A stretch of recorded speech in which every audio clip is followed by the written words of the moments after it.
সোমবার উত্তরবঙ্গে আক্রান্ত হয়েছেন বিজেপির সাংসদ ও বিধায়ক।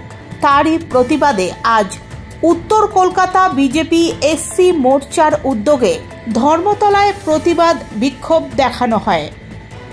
টায়ার জ্বালিয়ে বিক্ষোভ দেখান বিজেপি কর্মী সমর্থকেরা।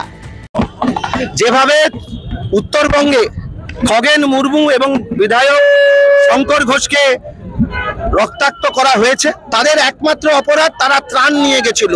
তাদের আরো বড় অপরাধ, এখানে মুখ্যমন্ত্রী যখন কার্নিভালে নাচছিলেন তার আগে তারা পৌঁছে গেছিলেন ত্রাণ নিয়ে এখানে।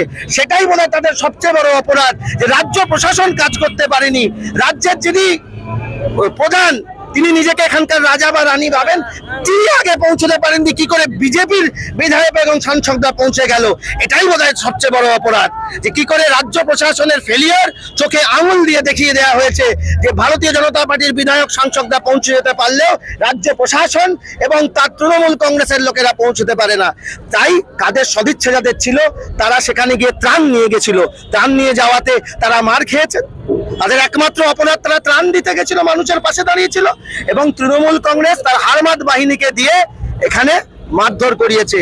এই তৃণমূল কংগ্রেসের যথাযথ যারা গুন্ডা বাহিনী, তাদের শাস্তি এই রাজ্যে এই পুলিশের আন্ডারে তো হওয়া সম্ভব নয়, এই প্রশাসনের আন্ডারে হওয়া সম্ভব নয়। তার এর উচ্চতর তদন্ত হওয়া উচিত, এবং আগামী দিনে এই প্রশাসন যখন বদলাবে, এই সবকটা জেলের মধ্যে যাবে।